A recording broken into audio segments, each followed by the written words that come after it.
Hasilannya kecil, tapi tetap dia tenang. Ini rahasia orang yang penghasilannya mungkin ya kecil gitu, tapi tetap tenang. Kalimat ini menegaskan bahwa ketenangan finansial tidak selalu ditentukan oleh besar kecilnya penghasilan, melainkan apa? Oleh cara berpikir, cara mengelola dan sikap hati di mana terhadap uang itu, Jim. Banyak orang bergaji besar justru hidupnya cemas karena gaya hidupnya berlebihan, utangnya konsumtif kan gitu, dan tidak punya kendali diri. Sebaliknya, orang yang dengan penghasilan sederhana bisa tetap tenang karena tahu batasnya, disiplin, mensyukuri apa yang ada. Nah, secara psikologis sih, kita lihat riset menunjukkan bahwa kepuasan hidup tuh lebih berkaitan dengan kontrol diri, kebiasaan finansial sehat, dan rasa cukup, bukan sekedar angka penghasilan, Jim. Maka dalam Islam pun, itu diajarkan bahwa ketenangan datang dari qanaah. Apa itu qanaah artinya? Merasa cukup, tawakal, dan pengelolaan yang amanah. Sebagaimana prinsip dalam Al-Quran itu tetap apa? Tentang rezeki, kesederhanaan, dan larangan berlebih-lebihan. Intinya, tenang itu soal mindset dan kebiasaan, bukan saldo, bukan. Contoh nyata nih, dan umumnya, real nih. Satu nih, lebih dulu bayar kebutuhan pokok. Orang ini langsung memprioritaskan makan, listrik, air, dan sewa rumah. Bukan gengsi beli barang baru, tapi memastikan hidupnya tetap berjalan. Betul nggak teman-teman? Itu pertama tuh. Yang kedua, tidak memaksakan gaya hidup. Teman-temannya ganti HP tiap tahun, dia pakai sampai rusak, sampai dikasih ya apa ya, pakai solasi, pakai karet gitu, karena udah mekar-mekar tuh HP kan gitu. Karet gulang, betul. Gua Banyak yang ngerasain, lihat saya. Jim. Gua ngerasain dulu kayak gitu, Jim. Walaupun emang Nokia-nya udah lepas-lepas ngapain orang masih hidup ini, gue pakai aja terus, Jim. Iya. Asalkan masih bisa nelpon sama SMS, udah gua. Dulu masih Nokia tuh, Jim. Ingat gak lu, Jim? Zamannya dulu masih pakai pager. Lu ngalamin pager nggak, Jim? Lu berarti masih muda. Pager ngalamin. Bukan HP pager, bukan. Kita harus nelpon juga. Dia pakai telepon umum, terus kita sampai, nah baru bangun, baru sampai tuh kayak SMS, tididit. Iya, gitu, betul. Ya. Terus yang kedua tuh tidak memaksakan gaya hidup, memang teman-temannya ganti HP ya tiap tahun, tapi dia pakai sampai rusak. Hasilnya tidak pusing cicilan, tidur lebih nyenyak kan gitu tuh. Yang ketiga tuh selalu menyisihkan sedikit untuk ditabung, meskipun cuma 20.000 atau 50.000 per minggu. Itu dilakukan konsisten. Bukan besarnya yang utama, tapi kebiasaan, Jim. Yang keempat itu menghindari utang konsumtif. Nggak mudah tergoda yang namanya playter untuk barang yang tidak mendesak. Kalau belum mampu ya memilih yang menunda dia. Biasanya begitu. Yang kelima memang bersyukur dan merasa cukup. Ia nikmatin apa yang ada, bukan terus membandingkan hidupnya dengan orang lain. Hatinya lebih ringan, pikirannya lebih tenang. Intisari pesannya apa? Tenang tuh soal uang bukan berarti kaya. Tenang soal uang berarti punya kendali, tahu batas, dan punya rasa cukup. Siapapun bisa belajar hari ini, berapapun penghasilannya. Insya Allah kita bisa tenang. Itu sih teman-teman. Allah Ta'ala alam shawab.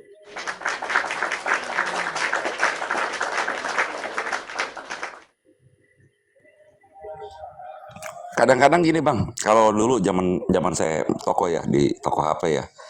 Ini yang paling rapuh di dalamnya loh teman-teman. Bener loh. Orang yang paling keras pamer kekuatan, biasanya yang paling rapuh di dalamnya tuh teman-teman. Itu fakta. Kita hidup di era paling berisik dalam sejarah teman-teman. Semua orang pamer ketangguhan, semua orang bicara mental baja. Tapi coba perhatikan, yang benar-benar kuat justru yang jarang bicara tuh. Seseorang yang terus-menerus membuktikan kekuatannya kepada orang lain, berarti dia belum selesai membuktikannya kepada dirinya sendiri, teman-teman. Kebisingan di luar itu sama dengan kebisingan di dalam, teman-teman. Benar itu. Itu sunatullah itu. Seorang CEO, kayak gua gitu, Jim. Kayak gua, CEO, Jim. Yang memimpin ribuan karyawan ya, dari negara, ada dari Hong Kong, Taiwan, Singapura, Malaysia, Brunei, kan gua nih, Jim, kayak di TikTok gini, Jim, maksudnya. hampir nggak pernah bicara dalam rapat gitu. Ya orang cuman gue dakwah doang, Jim, ceramah doang gue di sini. Tapi ketika dia bicara, tidak ada yang berani menyela. Bukan karena dia menakutkan, tapi karena setiap katanya terasa matang. Pernah melihat orang seperti itu? CEO ini dari Madura, cuy.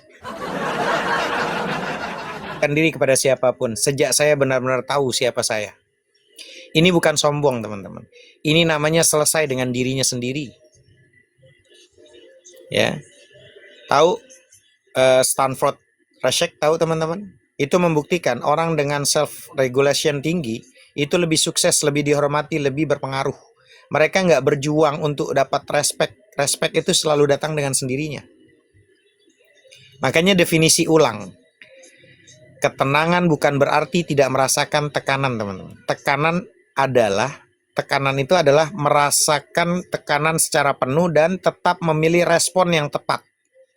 Di antara tekanan dan respon tuh ada jeda. Di sanalah karakter kita tuh dibangun, teman-teman. Kenapa ini penting sekarang, teman-teman? Di dunia yang makin brutal ini, teman-teman, orang tenang tuh menentukan arah.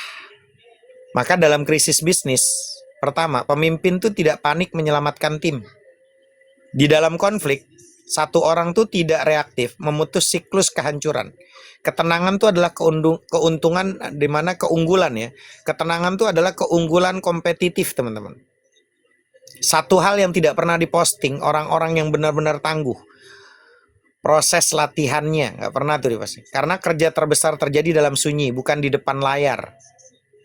Pertanyaannya, apakah kamu siap untuk kerja sunyi itu, teman-teman? Ayo, bergerak yuk. Nggak perlu dipamerin di sosial media. Ya. Mentalnya orang-orang hebat itu sejati tidak dimulai dari semangat meledak-ledak. Dia akan dimulai dari satu keputusan kecil hari ini. Memilih tenang ketika semua insting mendorong kita untuk reaktif. Gitu, teman-teman. Yuk, bergerak.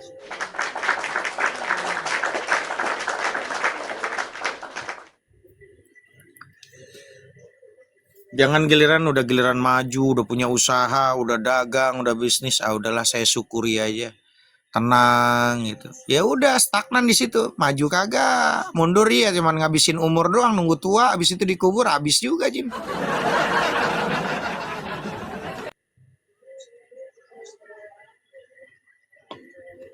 Dan orang-orang hebat itu nggak berhenti di situ, kadang dia bermanfaat orang banyak.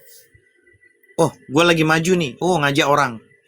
Bantu orang. Yuk, gue mau buka usaha ini. Iya, lu di sini ya, dibantu orang. Akhirnya makin berkembang tuh, Jim. Dan seluruh sahabat-sahabat sukses tuh kayak gitu, Jim. Ini dia nggak cukup. Dia nggak cukup pada dirinya sendiri yang tenang, tapi dia nggak berhenti untuk membuat orang-orang di sekitarnya yang dia kenali, yang dia kenal, yang dia paham, bahkan yang nggak kenal ikut sukses bersama dia. Dan akhirnya dia menjadi orang hebat. Betul nggak, Jim? Tapi sekarang yang aku muslim nih, tunduk patuh pada Allah. Seakan-akan duit, udahlah, gue udah cukup. Ya untuk dirimu. Tapi kamu bermanfaat nggak buat orang lain? Bukankah kata Nabi kita, Nabi Muhammad SAW, khairun nas anfa'uhum linnas? Sebaik-baik manusia itu yang bermanfaat buat manusia lainnya. Udahlah, start lah, gue udah tenang gitu. Padahal yang namanya nanjak ke bukit itu makin berat. Itu berarti kita lagi naik kelas. Kalau kita masih ada tanjakan-tanjakan, gue mau ngajak orang yuk bisnis yuk. Karena dia udah nyaman nih. Kita latih orang itu supaya dia itu sukses juga, bahagia juga. Nggak cukup satu, yang kelar satu, tambah lagi satu, tambah lagi satu, tambah lagi satu, dan seterusnya itu nggak pernah berhenti. Gitu. Tapi kalau cuman, gue udah cukup, alhamdulillah dengan semuanya ini. Terus kita tenang tuh. Ya itu kayak orang lagi di atas bukit, dia turun tuh. Tenang, tapi nggak terasa habis turun.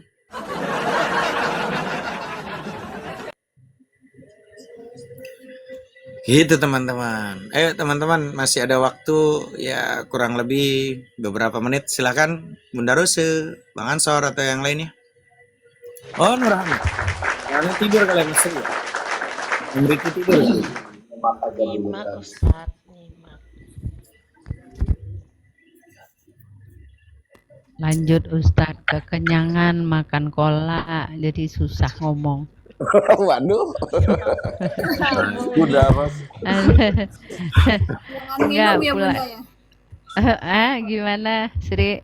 Kakak jangan minum. Enggak juga. Tadi itu Bapak iseng aja dia pergi beli kolak kan kita berdua kalau dibikin tuh nggak ada yang makan nggak itu kan pas sebelum apa pergi sholat ya udah pas pulang baru makan kolak kadang nggak makan nggak ada makan nasi kadang sahur aja makan dikit udah nggak ini seleranya itu lebih agak sehat badan cuman pas makan kolak itu perut emang agak muter-muter ada santannya kosong kan nggak ada nasi Bang Jimmy Kalau saya berbuka pakai apa? kalau saya mah Bun Ros, jadi nostalgia bubur sumsum. Ada nggak di Hmm. sono? Namanya apa tuh kalau di sono Bun? Oh banyak ada bubur sumsum juga tetapi kalau dicampur jadi bubur kampiun namanya Oh, ada bubur variasinya di sumsum sono itu mah. kalau dicampur gitu kan ada bubur putihnya, ada kacang ijonya gitu kan. Oh, Nah, divariasi. dicampur-campur, namanya bubur kampiun. Bubur sumsum yang pakai itu bukan Jim, yang pakai gula merah itu kan Jim? Iya, yang hijau Bang. Iya, pakai gula merah. Untuk menumbuhkan kesadaran tentang ketuhanan itu gimana prosesnya, Tat? Kalau masalah spiritual kan kita berbeda-beda kan, spiritual kita tuh masing-masing. Dan makomnya itu kan sesuai dengan kapasitas diri, keilmuan, kesiapan diri. Karena nanti masing-masing itu kalau urusan spiritual kepada Sang Pencipta tuh kita nggak bisa mengedukasi orang lain karena kita berbeda-beda tuh kapasitas diri itu, kesiapan diri itu. Kesiapan diri itu berbeda-beda. Maka kita nggak bisa mengedukasi tentang masalah ma'rifat, karena ma'rifat itu bukan ilmu, ma'rifat itu tentang rasa. Ma'rifat itu bukan tentang pengetahuan, tapi dia tentang rasa individu setiap makhluk, setiap orang. Iya kan? Gitu. Maka kita nggak bisa mengedukasi sesuatu yang ada di dalam tanpa kita ketahui juga kan yang tahu dirinya sendiri. Karena nanti gini, ada kalimat gini teman-teman, ketika kita kosongkan perut kita dari makanan, maka dia akan dipenuhi oleh perhiasan berharga teman-teman. Pernah nggak dengar kalimat itu? Ya. Baru Karena dengar, baru dengar. Kita nggak ada yang tahu, kita mau ngasih tahu dia tentang sesuatu, secara kita nggak tahu apa yang dikonsumsi dia. Nah ini apalagi tentang masalah batin. Batin orang kan berbeda-beda. Maka kita nggak bisa menasehati batin kita ke orang lain, ke murid, nggak mampu. Makanya banyak orang-orang dulu itu belajar tentang gituan tuh karena makrifat itu bukan tentang ilmu, dia tentang rasa individu. Kadang ada yang stres sampai gila sendiri tuh. Ada Jim, orang belajar di pondok itu Jim karena belajar tentang begitu sampai gila, ada Jim. Ada, banyak itu Ustadz. Jadi Iya. memang itu Alhamdulillahnya santri gua ada di Hong Kong, coba deket sama gua, gila nanti dia Jim.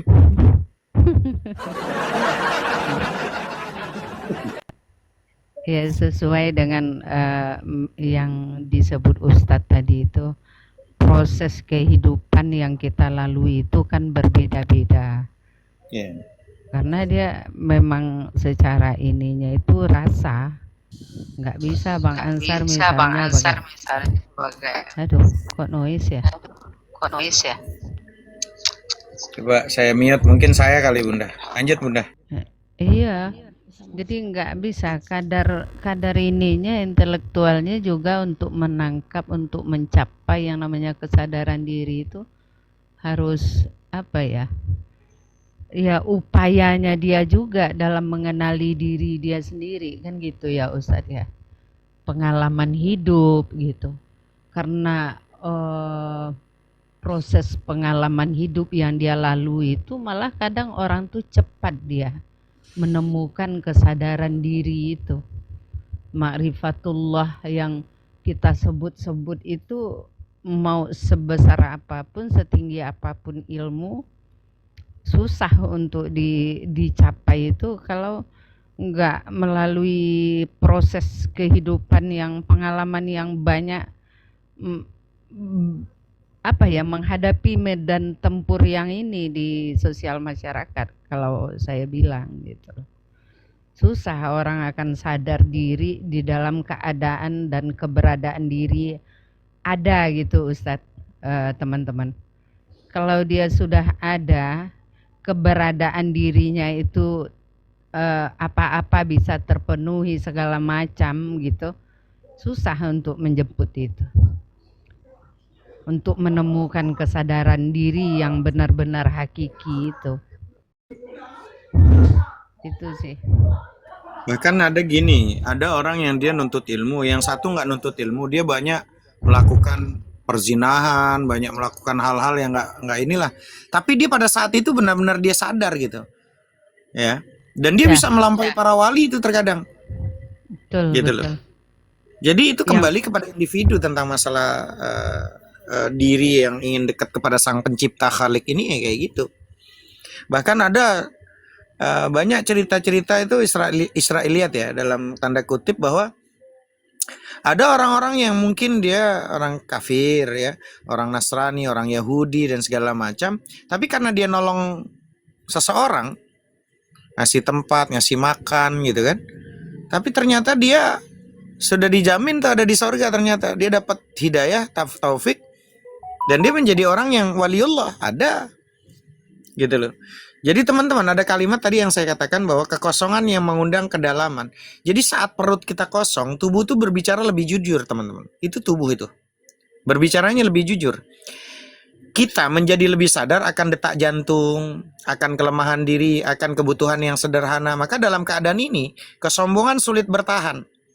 Kalau orang lapar itu secara filosofis, kekosongan itu adalah gerbang menuju kedalaman.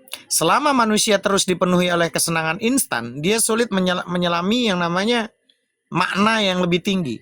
Lapar itu teman-teman, itu menciptakan jeda. Dan dalam jeda itu, jiwa tuh mulai mendengar suaranya sendiri selama ini tenggelam oleh kebisingan teman-teman. Lalu nanti ada namanya perhiasan bernama kesabaran. Sabar nunggu buka, walaupun gue bikin VT ya, dangdutan. Maghrib lama kali bah, sekian lama. Kalau boleh gue bikin gitu loh di VT sekarang, nanti lah gue coba lagi lah nyari lagu-lagunya gitu kan. Jadi perhiasan itu bernama kesabaran itu, gitu loh. Nah, nggak semua perhiasan berkilau di mata manusia teman-teman. Ada perhiasan yang hanya tampak oleh hati. Nah, kesabaran itu adalah salah satunya. Ketika kita menahan diri dari makan, minum, kita sedang melatih kemampuan menunda kepuasan. Maka secara psikologis, kemampuan ini memperkuat ketahanan mental. Dia membuat seseorang tidak mudah reaktif, tidak mudah dikuasai emosi. Nah, kesabaran yang lahir dari latihan semacam ini itu menjadi perhiasan yang memperindah karakter. Bukan sekedar perilaku sesaat, bukan. Yang ketiga, ada empati yang tumbuh dari lapar, teman-teman. Lapar tuh membuat kita menyadari bahwa tidak semua orang bisa memilih kapan akan makan. Ada yang menahan bukan karena ibadah, tapi karena keadaan. Kesadaran ini apa? Menumbuhkan empati yang lebih dalam. Maka secara sosial, pengalaman mengosongkan perut itu meruntuhkan jarak antara yang berkecukupan dan yang kekurangan. Nah, dari situlah tumbuh keinginan untuk berbagi, bukan karena ingin dipuji, tapi karena hati telah disentuh oleh pengalaman yang nyata. Empati itu menjadi perhiasan yang memperindah hubungan antara manusia. Lalu nanti ada yang namanya cahaya kejernihan. Ketika tubuh tidak sibuk mencerna, pikiran seringkali terasa lebih jernih. Coba aja lihat, kalau umpama kayak Bang Jimmy yang sering lapar tuh, kan dia sering bengong tuh. Nggak tahu bengongnya karena mikirin kasbon nggak lunas, apa memang bengongnya karena orang-orang yang jiwanya tulus, gue nggak ngerti. Nah, ini harus dibedain juga kadang, ya kan? Nah, makanya ketika tubuh itu tidak sibuk mencerna, pikiran seringkali lebih jernih tuh. Ada ketenangan yang berbeda, seolah lapisan kabut di mana perlahan tuh menyingkir. Maka dalam kondisi seperti ini teman-teman, doa tuh terasa lebih khusyuk, reaksinya terasa lebih dalam. Secara psikologis itu kejernihan muncul. Karena apa? Karena perhatian tidak lagi tersita oleh pemenuhan fisik. Maka secara spiritual, ruang kosong dalam tubuh itu menjadi simbol yang dimana ruang kosong dalam hati yang siap diisi oleh cahaya pemahaman dan rasa syukur yang lebih tulus. Itu biasanya. Lalu nanti ada kecukupan yang tidak bergantung pada banyaknya. Kecukupan yang tidak bergantung pada banyaknya. Maka mengosongkan perut itu mengajarkan bahwa hidup tidak selalu tentang menambah. Ada saatnya kita justru menemukan rasa cukup ketika tidak memiliki banyak. Coba, kayak tadi tuh, lapar dari pagi terus nggak lama, kehantem sama air anget aja itu, cuman seteguk dua teguk. Udah yang tadinya kita sebelum nunggu maghrib kita pelototin, ada ayam, ada ikan bakar, ada macem-macem lah tuh, ada pokoknya macem-macem gorengan, ada ini kayaknya gue lapar nih gue habisin dulu. Pada saat dihantem sama air anget, teh, udah cukup kita tuh beneran. Nah, nanti akhirnya di situ rasa cukup ini adalah perhiasan paling berharga. Kenapa? Dia membebaskan kita dari ketergantungan pada kenikmatan yang terus berubah. Maka secara filosofis, kecukupan itu adalah tanda kemerdekaan batin. Orang yang merasa cukup tidak mudah diguncang oleh perubahan keadaan. Dia menemukan ketenangan dari dalam dan bukan dari luar tuh. Nah, sekarang coba renungkan dengan jujur. Ketika perut kita kosong, apakah hati kita juga ikut kosong? Dari kesombongan, dari keluhan, atau justru masih penuh dengan hal-hal yang membuat kita jauh dari perhiasan yang sesungguhnya. Makanya kalau dibilang bagaimana masalah tentang takarruf ilallah, ya kita nggak tahu, karena yang tahu tuh individu. Karena masalah ma'rifat itu bukan ilmu, tapi dia tentang rasa. Dan rasa itu adalah orang individu yang merasakan. Nah, spiritual kita tuh berbeda-beda. Begitu teman-teman. Allahu ta'ala a'lam bishawab.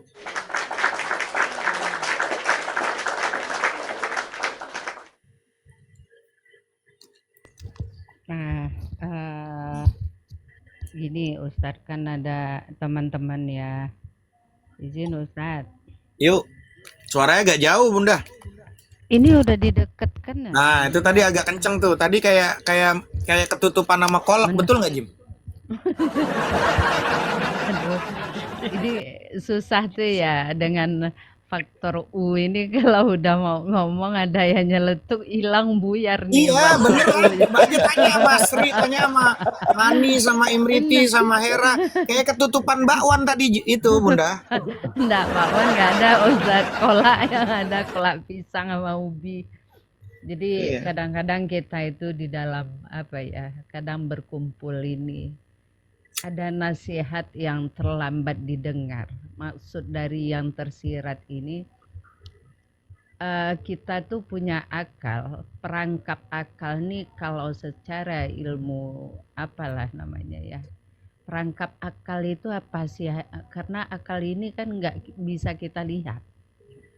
Perangkap akal itu adalah beberapa kayak seperti mata. Mata itu bukan hanya sekedar melihat-lihat, tetapi memfungsikan fungsinya yang menurut syariat itu adalah sebagai penglihatan. Penglihatan yang mana?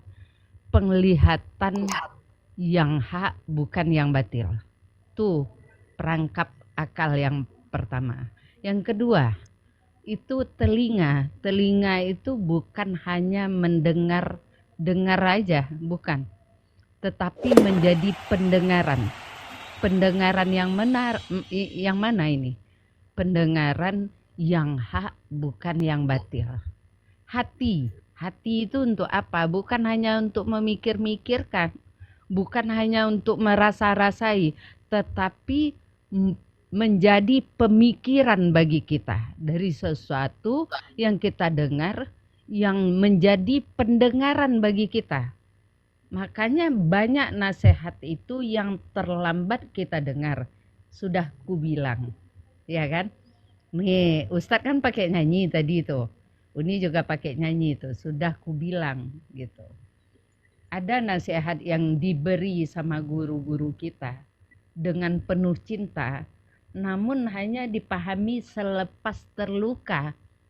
Sebelum terluka itu kita nggak ngah gitu, mengabaikan. Banyak nggak yang kayak begitu? Termasuk Jamie nih, ya kan? Ivana, Nurhana, Ani udah terluka baru tuh ingat nasihat yang disampaikan guru-guru. Nah, itu yang dibilang sudah ku bilang. Nah, itu yang terlambat didengar. Ah, ah.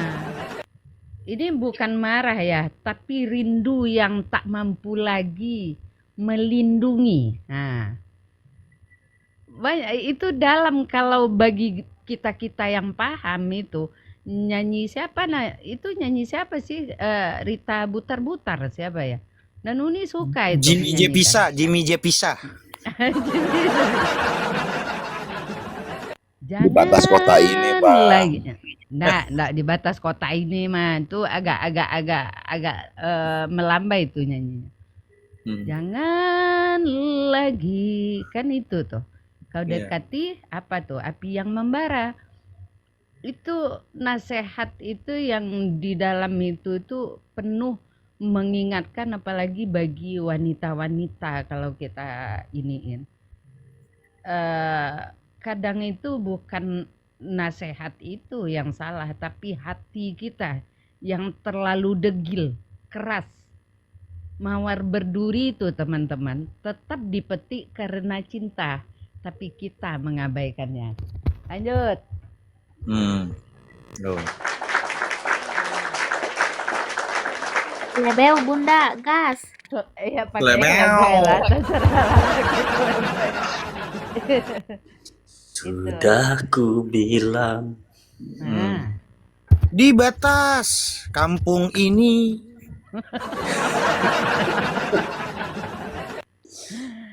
aduh.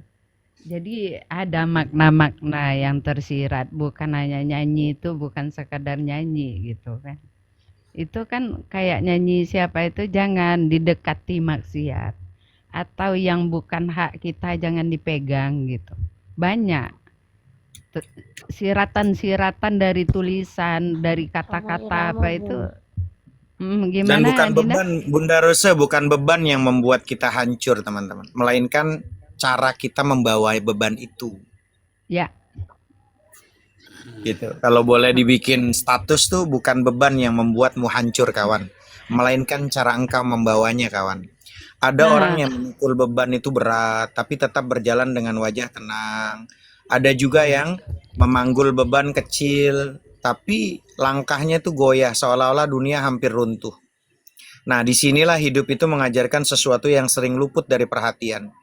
Yang meremukkan bukan semata beratnya persoalan, melainkan cara kita memegangnya, cara kita memaknainya, cara kita menempatkannya dalam ruang batin. Beban tidak selalu memilih pundak yang kuat atau lemah. Dia datang sebagai bagian dari perjalanan. Tapi cara kita membawanya menuntun apakah kita menjadi guru yang menguatkan atau batu yang menenggelamkan.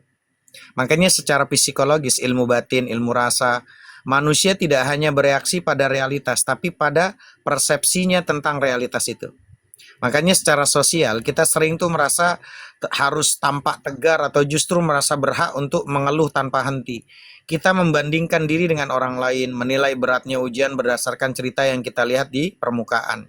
Padahal setiap orang itu membawa kisah yang tidak sepenuhnya terlihat. Dalam ruang sunyi itulah teman-teman, kita memilih apakah beban itu akan kita pikul dengan kesadaran atau dengan perlawanan yang melelahkan teman-teman. Pertama, cara pandang menentukan beratnya teman-teman. Satu peristiwa yang sama bisa terasa sangat berbeda tergantung bagaimana kita melihatnya. Kegagalan itu bisa menjadi akhir dari segalanya atau awal dari pembelajaran yang lebih dalam. Ketika kita memandang beban itu sebagai hukuman, hati itu akan dipenuhi amarah dan penolakan. Tapi ketika kita melihatnya sebagai proses, perlahan muncul ketenangan yang nggak bisa dibuat-buat. Cara pandang itu adalah pondasi teman-teman.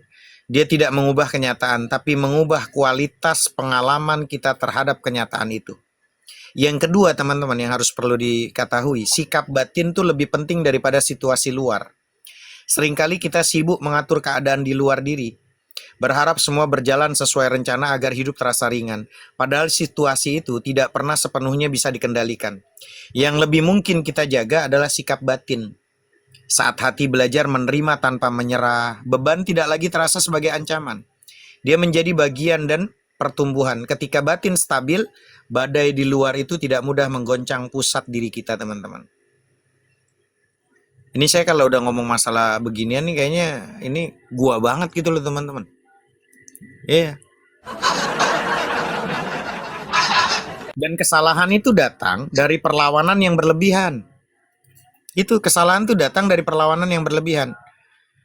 Beban tuh terasa semakin berat ketika kita terus melawannya dalam pikiran. Kita mengeluh, membandingkan, menyalahkan keadaan, atau menyalahkan diri sendiri tanpa henti. Energi akhirnya habis, bukan karena masalahnya terlalu besar, tapi karena kita menolak untuk berdamai dengan fakta bahwa hidup memang tidak selalu sesuai harapan.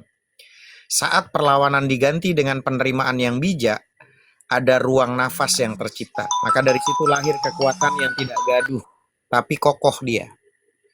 Yang keempat, belajar memikul dengan irama yang sehat, teman-teman.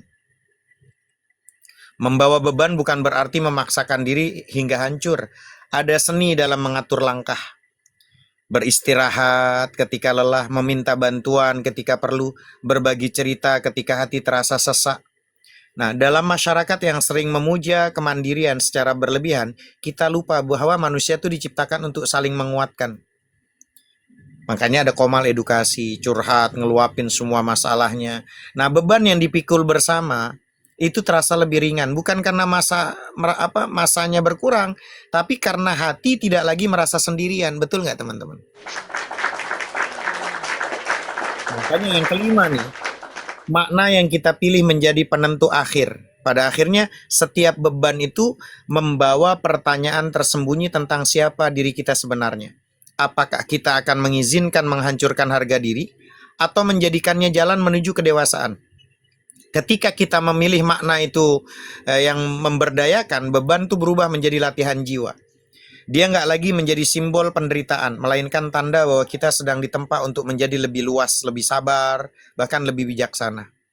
Maka teman-teman, jika selama ini yang membuat kita hampir runtuh bukanlah berat persoalannya, melainkan cara kita membawanya. Beranikah sekarang teman-teman, kalian mengubah cara itu mulai hari ini? Wallahu ta'ala alam bishawab. Itu pertanyaannya.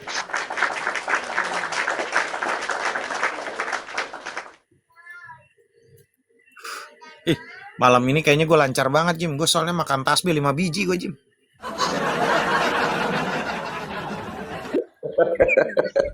Pas buka tadi ya.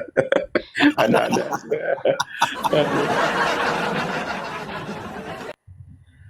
Nggak, kalau ngomongin batin, Jim, enak kita tuh karena kenapa kok kita matching gitu loh ngomong, karena empati itu memang nggak bisa dipelajari, dia harus ngerasain duluan, Jim. Nah, Iya, orang yang berbicara karena gue nih ke Bandung karena gue pernah ke Bandung, terus gue cerita tentang Bandung, itu lebih menjiwai daripada orang cuma belajar teori doang, Jim. Betul nggak? benar banget loh. Betul, Ustaz. Iya. Terus tiba-tiba ada orang mau ngebahas poligami, lalu aja nggak pernah nikah, lu ngebahas poligami. Kurang menjiwai, Jim. Maksud gue, Jim. Maksud gue kurang menjiwai gitu loh, Jim. Iya, betul. Belum pernah Dia mau ngerasain bahas sih ya. poligami, nikah aja belum, mau bahas poligami.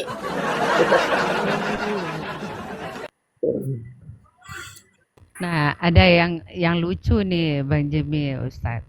Kemarin Ustadz bicara tentang orang yang salat bacaannya cepat-cepat kan gitu ya. Ingat nggak Bang Jemi? Ingat Nggak tahu, banget. iya, nggak tahu apa insting, apa feelingnya sama teman-teman sama guru yang ini. Uni buka beranda itu ketemu status pas yang kayak gitu konten. Lah, barusan Ustadz bicara tentang bawaan beban. Ada yang ringan, ada yang berat. Dapat konten itu seorang Dubai apa Turki tadi itu ya. Kudanya kecil, dia naik ke atas gunung, beratnya sekian pon. Jadi komentar-komentar di bawah itu terbalik semua gitu loh. Jadi di situ ada pembelajaran yang bisa kita petik, bahwasanya dunia maya itu tergantung bagaimana kita memanfaatkan, ke arah mana kita mengikuti perkembangan dunia digital, dunia maya gitu kan. bermanfaat nggak untuk kita, kan gitu. Tergantung bagi kita pribadi masing-masing tadi juga. Dan ini membantu juga untuk mencapai kesadaran diri. Karena banyak yang pengen seperti itu malah melenceng ke arah yang lebih menurunkan levelitas dirinya gitu dari yang biasanya. Banyak mereka yang aktif di dunia maya itu ada yang meningkatkan kesadaran diri, ada juga yang menurunkan levelitas dirinya, kemampuan dirinya